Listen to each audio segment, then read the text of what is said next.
આપણે કોઈ ભીખ નથી માંગતા, આપણે ન્યાય લેવાનો છે, આપણે હક માંગીએ છીએ, આપણે ભીખ નથી માંગતા। ગુજરાતમાં જો આપણે એટલી વસ્તી હોય, પોલીસ સમાજની આપણે એટલી વસ્તી હોય ને આપણે જો અન્યાય વારે વારે સહન કરવા પડતા હોય, કોઈ સમાધાન નથી લડતા, પોલીસે આપણે એને ખોટું કર્યું છે। નવનીતભાઈ જે ફરિયાદ લખાવી છે એ પોલીસે એની ફરિયાદ દીધી નથી, માત્ર પીઆઈ ડાંગરને બદલી કરવામાંથી આપણે ન્યાય નથી મળ્યો। એકલા પીઆઈનો વાંક નથી, એના જે મેન આકા એસપી હોય કે આઈજી એ પણ એમાં સામેલ હોય। નામ લખવાનું હોય। બીજું આજની જે સરપંચ પરિષદ દ્વારા જે કાંઈ સમાજને આમંત્રણ આપણે આવેદનપત્ર આપવા જવાનું છે એ બધાએ બહોળી સંખ્યામાં વિજયભાઈ છે, સરપંચ એસોસિએશનના પ્રવર્તક મુન્નાભાઈ છે, અહીંયા વિજયભાઈ બેઠા, ભાઈ વલ્લભભાઈ બેઠા, રમેશભાઈ બેઠા છે, ભગાભાઈ બેઠા છે, બાપભાઈ બેઠા છે, બધા આગેવાનો બેઠા છે। મહુવા તાલુકાના લગભગ મેજોરિટી મારા હિસાબથી મેજોરિટી આવી જાય છે બધા આગેવાનો। એટલે આપણે એક બધા સાથે મળીને ઝુંબેશ ઉઠાવીએ, આમને આમ સક્રિય રહીને આમને આમ જાગતા રહેવું તો જ આપણને ન્યાય સીટ જે રસી છે એનું કામ કરી એ સાચી દિશામાં તપાસ બી કરી પણ વધુ ઝીણવટભરી તપાસ કરે ને હકીકત જે ગુનેગાર છે એને પણમાં લાવે, એની ઉપર એફઆઈઆર થાય, એ જ આપણી માગણી સાથે આપણે એને આવેદનપત્ર આપવા જવાનું છે। આજે બહોળી સંખ્યામાં આપણે મામલતદાર કચેરીએ બધા સાથે મળીને આવેદનપત્ર આપવા જઈશું, શાંતિથી જઈશું, આપણે ગાંધી શિક્ષા માર્ગે જઈશું। કોઈ ભાઈ કોઈ જાય ગેરવર્તન કરવાનું નથી, આપણે કોઈ ગેર શબ્દ બોલવાનો નથી, આપણે મામલતદાર ઓફિસે શાંતિથી એકદમ અહીંથી હાલતા જવાનું, ચાલતા ચાલતા મામલતદાર ઓફિસે જઈશું, આવેદનપત્રો આપશું। સમાજને વિનંતી કરું કે કોઈ કાંઈ પણ ઘટના ન બને, આખો મુદ્દો ડાયવર્ટ ન થાય એ માટે આપણે શાંતિથી આવેદનપત્ર બહોળી સંખ્યામાં જઈશું। જય જય કોળી સમાજ। બોલે હા માદુ બોલે આમ થોડું થાય। જય જય કોળી સમાજ, જય જય કોળી સમાજ, જય જય કોળી સમાજ। આજે ભૂતનાથ મુકામે મહુવા તાલુકાના સરપંચ પરિષદ લોકોએ સમિતિ આયોજન કરેલ, તમામ ગામના સરપંચો, કોળી સમાજના તમામ આગેવાનો, ભાજપ કોંગ્રેસ આ તમામ પાર્ટીના આગેવાનો અહીંયા ઉપસ્થિત, કોઈ નામ તો નામ બધાને લઈ શકું છું, પણ આપણે આજે જે મહત્વના કામ માટે ભેગા થયા છીએ ભાઈ શ્રી નવનીતભાઈને ન્યાય અપાવવા માટે, પણ હેનો ન્યાય અપાવવા માટે ખરેખર જે ગુનેગાર જે છે પોલીસ સાવરે છે, પોલીસ એને પકડતી નથી, એના માટે આપણે છેલ્લા 15-20 દિવસથી મહેનત કરી છે, પરિણામ ઝીરો, પરિણામ આ સુધી કોઈ આવ્યું નથી। આપણા એટલા ધારાસભ્યો છે, એટલા આપણા મિનિસ્ટરો છે, આપણા મંત્રીઓ છે, ગાંધીનગર ગયા પણ રિઝલ્ટ જ્યાં સુધી આપણે જોવા આવ્યું નથી, એ આપણે સ્વીકારવું પડે। કડવી વાત છે પણ સ્વીકારવી પડે। હું અભિનંદન આપું છું આ સરપંચોને કે એને બીડું ઝડપ્યું છે, કે જે ખરેખર સમાજના માટે આગેવાન એટલે બીડું ઝડપ્યું છે કે અમે મૂકશું નહીં ન્યાય લીધા વગર, અને લેવો જ જોઈએ ન્યાય। આપણે કોઈ ભીખ નથી માંગતા, આપણે ન્યાય લેવાનો છે, આપણે હક માંગીએ છીએ, આપણે ભીખ નથી માંગતા। ગુજરાતમાં જો આપણે એટલી વસ્તી હોય, પોલીસ સમાજની આપણે એટલી વસ્તી હોય ને આપણે જો અન્યાય વારે વારે સહન કરવા પડતા હોય, જો કે આ બનાવની અંદર એક સારી વાત એ કહેવાય કે આપણે બધા ભેગા થઈ ગયા। આપણા મિનિસ્ટરો, આપણે કુંવરજીભાઈ હોય કે પરસોત્તમભાઈ હોય કે હીરાભાઈ આગેવાની લીધી, પણ પરિણામ નથી આવ્યું। ભેગા છે સારી વાત છે, આ પહેલો બનાવ એવો છે બધા ભેગા થઈને આપણે લડત કરીએ છીએ, નહીંતર ભૂતકાળમાં આવા બનાવ ઘણા બન્યા છે। આપણે તલીબાંભોર જોઈ લો તો કોળી સમાજ ઉપર જે પોલીસ અહીંયા છે, અત્યારે આપણે લડત છે ને માત્ર પોલીસ સામે લડવાની છે, કોઈ સમાજ સામે નથી લડતા, પોલીસે આપણે એને ખોટું કર્યું છે। નવનીતભાઈ જે ફરિયાદ લખાવી છે એ પોલીસે એની ફરિયાદ દીધી નથી, માત્ર પીઆઈ ડાંગરને બદલી કરવામાંથી આપણે ન્યાય નથી મળ્યો।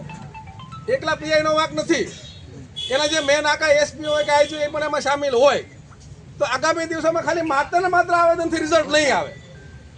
તમને બધાને ખબર છે, આપણે લડી લીધા આવેદન પાસે, આપણે ડેલી કાઢી, આપણે 200 ગાડીઓ સુરતથી આવી, 10-10 લાખ રૂપિયાના ડીઝલના ધુવાડા કર્યા, પણ રિઝલ્ટ ઝીરો। ખાલી દેખાવ કરવાથી કાંઈ રિઝલ્ટ આવવાનું નથી।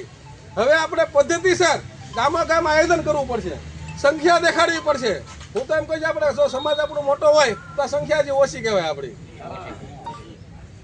ગામમાં ગામ જઈને આપણે ગામ જો ખરેખર જે કોળી સમાજ લોહીનું જેને ગર્વ હોય ને એને ભેગું થવું જોઈએ।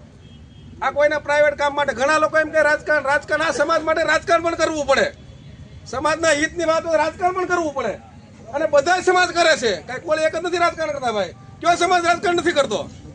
બધા રાજકારણ કરે છે, સમાજની હિતની વાત હોય તો। આપણે કોઈ ખરાબ પ્રવૃત્તિ કે આપણે કોઈ સમાજની સામે માટે રાજકારણ નથી કરતા, આપણે આપણા ન્યાય માટે રાજકારણ કરીએ છીએ અને કરવું જોઈએ એમ। તો અત્યારે આપણે જે સરપંચના જે લોકોએ આયોજન કર્યું એ પ્રમાણે આપણે શાંતિથી આવેદન દેવા જઈ આવેદન પત્ર આપ્યા પછીનો હું રણનીતિ એ પણ આપણે તૈયારી કરવી જોઈએ, કારણ કે આવેદન દેવાથી રિઝલ્ટ હજી મને જ દેખાતો આવશે. આવેદન દેવાથી આપણે કોઈ રિઝલ્ટ દેખાતું નથી, તો એના માટે આપણે આગામી દિવસોમાં આયોજન કરવું પડે. હું તો એમ કહું છું, ગાંધી સિંધિયા માર્ગે એ પોલીસની સામે આપણે લડત કરવાની છે, સરકાર સામે, પોલીસ સામે. જેલ ભરો, આંદોલન કરો. પોલીસને શોખ છે ને આપણા આગેવાનો રાતે સવારે 4-4, 5-5 વાગે ઉઠાવી જાય છે. હમણાં ઉપાડી જાય આપણા 6-7 આગેવાનો, સવારે 5 વાગે પોલીસ વાળા પકડી જાય. તો પોલીસ વાળાને પકડવાનો શોખ હોય ને તો આપણે સામેથી ધરપકડ વળી લઈએ, જેલ ભરો, આંદોલન કરો. સરકારને પણ ખબર પડે, પણ પબ્લિક સંખ્યા ભેગી થવી પડશે. આપણે બધાને જાજી કોઈ વાત નહીં કરતા. ઘણા દિવસથી આપણે બધા મહેનત કરી છે અને આપણે હજી ઢીલું મૂકવાનું નથી. મહેનત શરૂ રાખવી, રિઝલ્ટ 100% આવશે, પણ આપણે એકતા જાળવવી પડશે. એટલું કઈ વીરમો છું. જય જય કોળી સમાજ.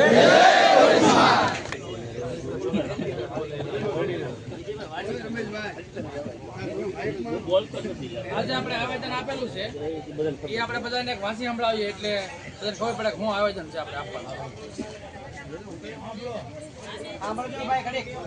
નવનીતભાઈ બાલજીયા બગદાણા ચકસારી કેસમાં ઝડપી ન્યાયની કાર્યવાહી કરવા બાબત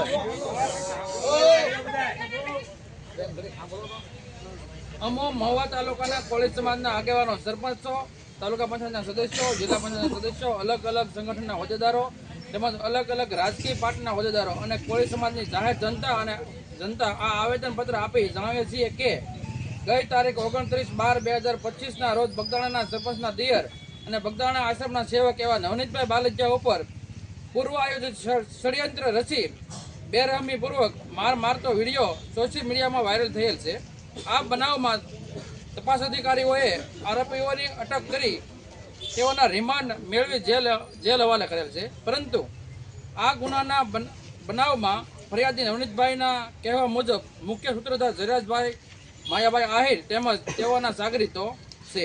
હાલ સુધી આ કેસની તપાસમાં 2 પીઆઈની બદલી કરવામાં આવેલ છે અને હાલ એસઆઈટીની રચના હેઠળ તપાસ ચાલુ છે. આથી બગદાણા પીઆઈ ડાંગર સાહેબે આ ગુનાના ષડયંત્રમાં ભાગ ભજવેલ છે. આજે બનાવને 18 દિવસ જેટલો સમય પસાર થયેલ છે. આ ગુનાના મુખ્ય સૂત્રધાર તરીકે જયરાજ માયાભાઈ આહિર અને રાજુભાઈ રામભાઈ ભમર બોરડા કે જેઓએ બનાવ પહેલા ફરિયાદીને ફોન પણ કરેલ હતા અને આ બાબતે ફરિયાદી પાસે કોલ રેકોર્ડિંગ, વિડીયો સહિતના અનેક પુરાવા છે, જે પ્રથમ દર્શનીય રીતે તેની ભૂમિકા આરોપીઓ તરીકે ફરતી થાય છે. તેમ છતાં હાલ સુધી ગુનાની તપાસને અલગ અલગ રીતે ફેરવી સમય પસાર કરવામાં આવે છે અને રાજકીય આર્થિક જોરે આરોપીઓને હાલ સુધી ખુલ્લેઆમ ફરી રહેલ છે. આમ જનતાને કાયદો અને ન્યાયતંત્ર ઉપર જે ભરોસો છે તે ભરોસો રહ્યો નથી અને સમગ્ર ગુજરાતમાં કોળી સમાજમાં અયોગ્ય તપાસ અને આરોપીઓને બચાવવા બદલ રોષ ભરાયેલ છે. આ બનાવમાં અન્યાય માત્ર કોળી સમાજને નહીં પરંતુ સમગ્ર માનવ સમાજને થયેલ છે. આજે પૈસાના અને રાજકીય જોરે કોઈ સાસો આરોપી બચી જશે તો સામાન્ય માણસોને પોલીસ અને ન્યાયતંત્ર ઉપરથી વિશ્વાસ ઉઠી જશે. આરોપી રાજુભાઈ રામભાઈ ભમરને બદલે રાજુભાઈ દેવાજભાઈ ભમરને પકડેલ છે, જે ડમી આરોપી છે. તે સિવાય પણ આ ગુનામાં ડમી આરોપીઓ રજૂ કરવામાં આવેલ છે. આ બાબતે યોગ્ય તપાસ માટે ગુજરાતભરમાં અનેક આવેદનો અને રજૂઆતો અને મુખ્યમંત્રી, ગૃહમંત્રી સુધી આરોપીઓની સરખામણી જાહેર કરવાની માગણી કરવામાં છતાં આ ગુનામાં યોગ્ય ઝડપી કાર્યવાહી થઈ રહેલ નથી. આથી અમો મહુવા તાલુકાના ઉપર જણાવેલ તમામ આગેવાનો, હોદ્દેદારો અને આવેદનપત્ર આપી તાકીદ કરીએ છીએ કે આગામી 3 દિવસમાં આ ગુનામાં સંડોવાયેલા જયરાજભાઈ માયાભાઈ આહિર, રાજુભાઈ રામભાઈ ભમર સહિતના તેમની સાથે સંડોવાયેલા તમામ સાગરીતોને આ ગુનામાં નામ જાહેર કરી અટક કરવામાં નહીં આવે તો હવે ગુજરાતભરનો કોળી સમાજ સરકાર સામે આકરા પાણીએ લડત લડશે, રસ્તો રોકશે. ગાંધી સિંધિયા માર્ગે